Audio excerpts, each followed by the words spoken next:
ہے اپنے گھر کی درخت کو جو ہے کاٹا اور اس درخت کو کاٹ کر مل میں لے گیا, چیر کر لکڑیاں لے کر آیا, مستری کو بلایا, پلنگ بنایا. اب اسی لکڑی بچ گئی تو کرسی بنائی گئی, اور اسی لکڑی جو ہے تھوڑی بچ گئی تو دروازہ بنایا, اس کے بعد کھڑکی بنائی, گودریج الماری بنائی. اسی لکڑی سے تھوڑی سی لکڑی بچی, اس کا رحل بنا دیا گیا. بچہ مدرسہ جانے لگا. جب بچہ مدرسہ جانے لگا, مولانا باب الاختر نے کہا کہ بیٹا تو آ رہا ہے. آیا, قرآن شریف سے پہلے بچے نے اس رحل کو چوما تو اللہ اکبر, حضرت نے فرمایا بیٹا تو نے لکڑی کیوں چوما ہے؟ بچے نے کہا حضرت میں نے لکڑی کہاں چوما ہے؟ کہا بیٹا ابھی تو چوما ہے, سچ بتا دے تیرے گھر میں دروازہ ہے, تو نے اس کے اندر لکڑی زیادہ لگی ہے, تو نے چوما نہیں. پلنگ میں زیادہ لکڑی لگی, اسے چوما نہیں. کرسی میں زیادہ لکڑی لگی, اسے چوما نہیں. دروازے میں زیادہ لکڑی لگی, اسے چوما نہیں. گودریج اور الماری میں زیادہ لکڑی لگی, اسے تمہیں چونا نہیں.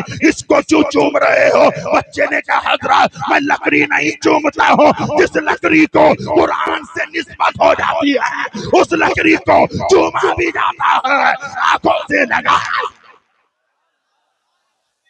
زور سے بولو, زور سے بولو سبحان اللہ.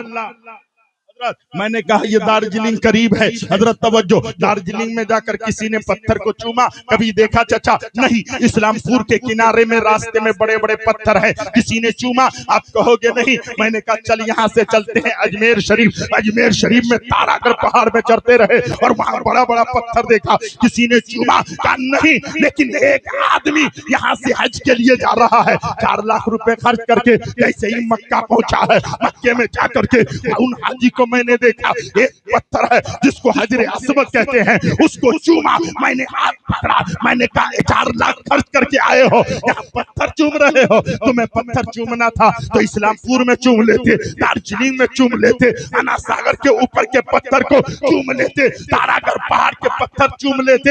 اے حاجی یہاں آ کر پتھر چومتا ہے. حاجی نے کہا منظر نواز تمہیں معلوم نہیں ہے, ہم پتھر نہیں چومتے, اس پتھر کو آمنہ کے لال نے چوما. زور سے بولو, زور سے بولو سبحان اللہ. ابھی تقریر شروع ہو رہی ہے. ہر پتھر نہیں چوما جائے گا, ہر لکڑی نہیں چومی جائے گی, ہر کپڑا نہیں چوما جائے گا. جس کپڑے کو اللہ والے سے نسبت ہو وہ کپڑا چوما جائے گا. جو لکڑی قرآن سے مس ہو جائے اسے چوما جائے گا. جس پتھر کو آمنہ کے لال چوم لے قیامت تک ہر گلاب چومے.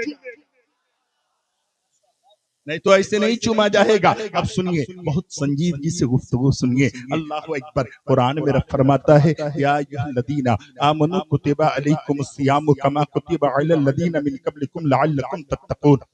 اے ایمان والو تم پر روزے فرض کیے گئے. بے ایمانوں سے نہیں کہا, کافروں سے نہیں کہا, ایمان والو تم سے کہا گیا.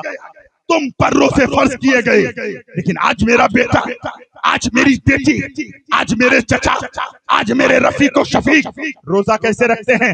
سحری کھانے کے ٹائم اٹھا اور سحری کھا کے سو گیا. فجر کچھ پڑھے, کچھ تو فجر نہیں پڑھے. فجر پڑھ کے سویا, ظہر تک سویا رہا.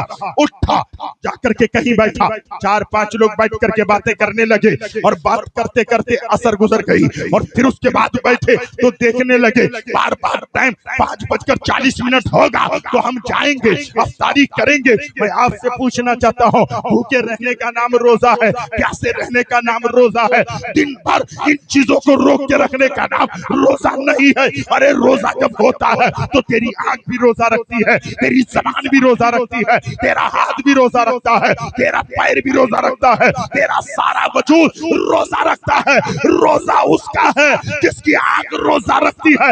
آنکھ سے کبھی زنا نہ کرے, زبان سے کبھی گالی نہ دے, کان سے کسی کی غیبت نہ سنے, پیر سے غلط جگہ نہ جائے, ہاتھ سے مظلوم کے گالوں پہ چاٹا نہ لگائے.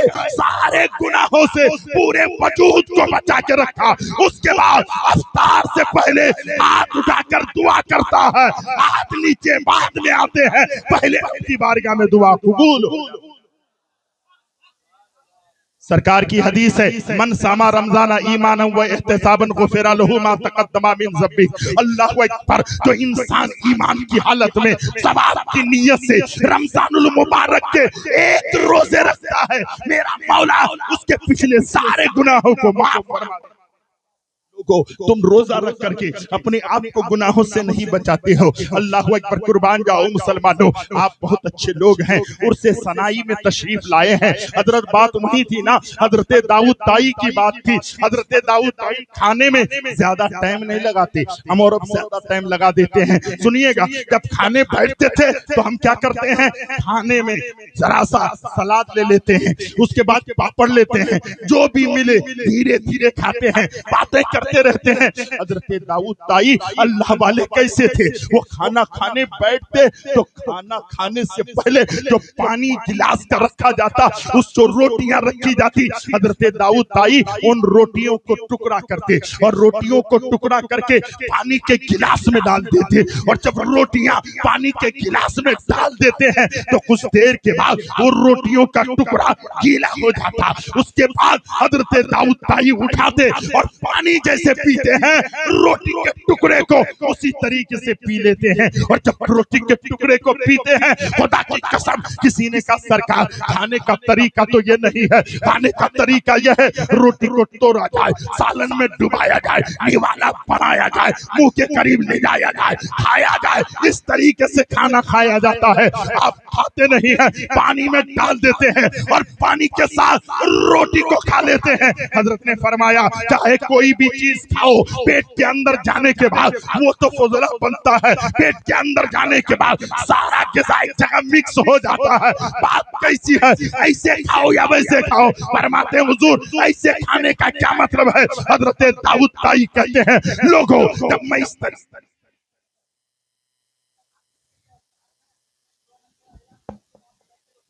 کہاں آگ لگی ہے ہو؟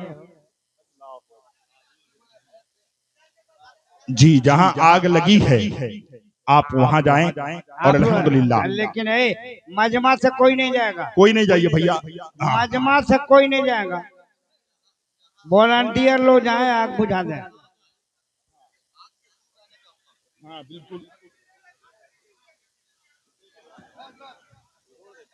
اے حضرت حبیب اللہ فیضی آ رہے ہیں مائک پہ, کہاں جا رہے ہو یار, بڑا بڑا بک آدمی ہے. آگ بجھ گئی بتا رہے ہیں.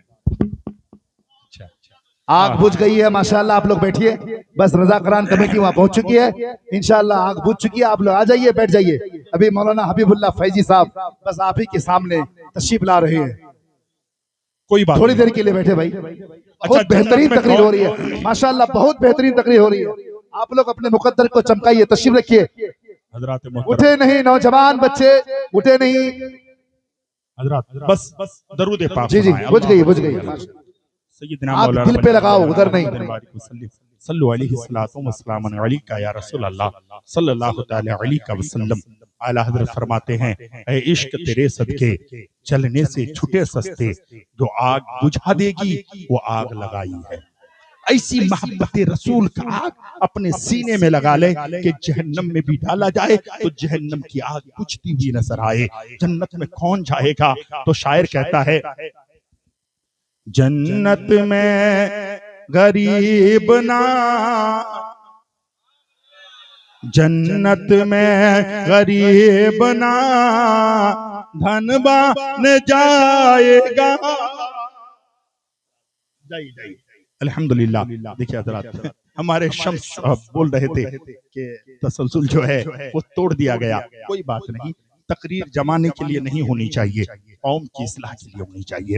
میرے بھائی ایک بات بتا دے, جتنے میرے بچے میرے بھائی نعرہ لگاتے ہیں, میرے بابو اگر نعرہ لگانے سے پہلے نعرہ لگائیے بہت اچھی بات ہے, لیکن سچ بتائیے اتنے لوگ ہیں آپ میں سے کتنے لوگوں کو وضو کا طریقہ معلوم ہے, غسل کا طریقہ معلوم ہے, تیمم کا طریقہ معلوم ہے؟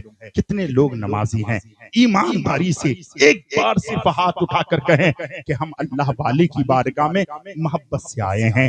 کوئی نہیں دیکھتا, قرآن کہتا ہے وَنَحْنُ أَقْرَبُ إِلَيْهِ مِنْ حَبْلِ الْوَرِيدِ, میرا خدا جو ہمارے شہرک سے زیادہ قریب ہے وہ خدا دیکھ رہا ہے. ایک بار ہاتھ اٹھا کے کہیں انشاءاللہ ہم نماز پڑھیں گے, پڑھیں گے نا انشاءاللہ؟ بولیے انشاءاللہ. ہم روزہ بھی رکھیں گے, بولیے انشاءاللہ. میرے بچے، میرے بھائی، میرے چچا، میرے رفیق، میں سب سے زیادہ گنہگار ہوں. میں آپ سے عریضہ پیش کر سکتا ہوں. میں آپ کا چھوٹا بھائی ہوں، آپ کا گھر کا، آپ کے علاقے کا ہوں. میرے سینے میں درد ہے، سب کے سینے میں درد ہے. میرے بھائی گناہ سے بچو. ہم کو مرنا ہے، ہم کو آخرت میں اپنے رب کو یہ منہ دکھانا ہے. اللہ اکبر. حضرت آپ جانتے ہیں اس دن میں پڑھ رہا تھا حضرت امام جعفر صادق کے بارے میں. کہیے سبحان اللہ. یہ کون ہیں؟ اللہ اکبر. حضرت امام جعفر صادق رضی اللہ تعالی عنہ اپنے دوستوں کے ہمراہ جا رہے تھے. ابھی آسان لگتا ہے نا، ہمارے علماء بیان فرماتے ہیں آپ کو آسان لگتا ہے، جنت کتنی آسانی سے مل جائے گی. اتنی آسانی سے جنت نہیں ملنے والی. حضرت توجہ چاہتا ہوں، اتنی آسانی سے جنت نہیں ملنے والی. حضرت امام جعفر صادق علیہ رحمت و رضوان جا رہے ہیں اپنے دوستوں کے ہمراہ. فرماتے ہیں ہم میں سب مل کر غلام تھے، خادم تھے. کہا سب مل کر کے بیعت کر لیں، عہد کر لیں. کہا کیا؟ کہا عہد یہ کریں کہ ہم میں سے جس کی شفاعت ہو جائے، ہم میں سے جس کی بخشش ہو جائے، وعدہ کریں کہ قیامت کے میدان میں اپنے نبی کا وسیلہ دے کے وہ دوسروں کی بھی سفارش کر کے جنت لے. حضرت بڑی نکتے کی بات کی سرکار کہ اس طریقے سے کہیں جس کی بخشش ہو جائے وہ دعا کریں گے کہ یا اللہ ان کی بھی بخشش ہو جائے، میرے دوستوں کے، میرے پیر کے، میرے استاد کے، سب کی بخشش ہو جائے. امام جعفر صادق سے ان لوگوں نے پوچھا سرکار آپ یہ کیسی بات کرتے ہیں؟ آپ کے دادا تو محمد رسول اللہ ہیں. کہیے نا سبحان اللہ. آپ کے دادا تو نبیوں کے نبی ہیں. اعلیٰ حضرت فرماتے نا تجھ سے اور جنت سے کیا مطلب، وہاں بھی دور ہو، ہم رسول اللہ کے، جنت رسول اللہ. آپ یہ کیا کہتے ہیں کہ آپ کے لیے بخشش کی دعا کی جائے؟ کیوں؟ امام جعفر صادق کہتے ہیں کہ میرے دادا تو محمد رسول اللہ ہیں، لیکن میرے اعمال تو اتنے اچھے نہیں، میرا چہرہ تو اتنا اچھا نہیں کہ مصطفیٰ جان رحمت کے سامنے میں کھڑا ہو جاؤں. اپنے اپنے چہرے سے داڑھی نکالنے والے، کیا تم یہ تصور کرتے ہو کہ میں مصطفیٰ کے سامنے کھڑا ہو جاؤں گا؟ تیرے چہرے میں سنت رسول نہیں، تو کیوں نہیں کرتا ہے کہ مصطفیٰ جان رحمت اللہ اکبر کل میدان محشر میں اپنے نبی کے سامنے میں کیسے حاضر رہوں گا؟ اس لیے اپنے چہرے میں سنت رسول سجا لو، اپنے نبی کو منانے کی کوشش کرو، مصطفیٰ جان رحمت کے غلامی میں اپنی زندگی گزارنے کی کوشش کرو. حضرت داؤد طائی کی بات ہو رہی تھی. فرماتے ہیں حضور بات یہ ہے کھانا تو ایسے کھایا جاتا ہے، آپ ایسے کیوں کھاتے ہیں؟ حضرت داؤد طائی کہتے ہیں کھانا جیسے بھی کھایا جائے پیٹ میں جا کر فضولہ بنتا ہے، وہ مکس ہو جاتا ہے. کھانا جیسے بھی کھایا جائے وہاں جا کے ایک ہو جاتا ہے. فرماتے ہیں حضور لیکن آپ کھانے کے ترکیب الگ کرتے ہیں، طریقہ الگ ہے. حضرت داؤد طائی کہتے ہیں سنو، جب میں اس طریقے سے کھاتا تو ٹائم لگتا. حضرت داؤد طائی کہتے ہیں پانی میں روٹی کے ٹکڑے کو ڈالتا ہوں، وہ روٹی کا ٹکڑا بھیگ جاتا ہے، اٹھاتا ہوں پی لیتا ہوں، جو وقت بچتا ہے اتنے ٹائم میں میں قرآن کی 50 آیتیں پڑھ لیا کرتا ہوں. سچ بتاؤ خدا کے بندو، کہتے ہو گھروں میں برکت نہیں، پورے رمضان مبارک کے مہینے میں کتنے ختم قرآن آپ کے گھر میں ہوتا ہے؟ کتنے ختم قرآن پڑھتے ہیں آپ اپنے گھر میں؟ حضرت امام اعظم کی زندگی پڑھیے آپ کو معلوم ہوگا. حضرت امام یوسف کی زندگی پڑھیے آپ کو معلوم ہوگا. حضرت امام مالک کی زندگی پڑھیے آپ کو پتا ہوگا. سرکار غوث اعظم کی زندگی پڑھیے آپ کو پتا ہوگا کہ ایک رات میں یہ قرآن پڑھتے، 2 رکعت نماز میں پوری قرآن پڑھ لے، پورا مہینہ گزر جاتا. یہ ختم قرآن ہمارے گھر میں پڑھا نہیں جاتا ہے. میرے بھائی میں آپ سے گزارش کرتا ہوں آپ اپنے آپ کو بدلیے، اپنی زندگی کو بدلیے.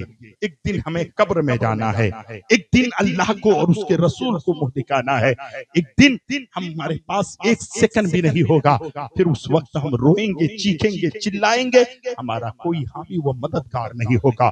میں نے کہا تھا کہ 12:42 پہ 40 ہو گیا ہے.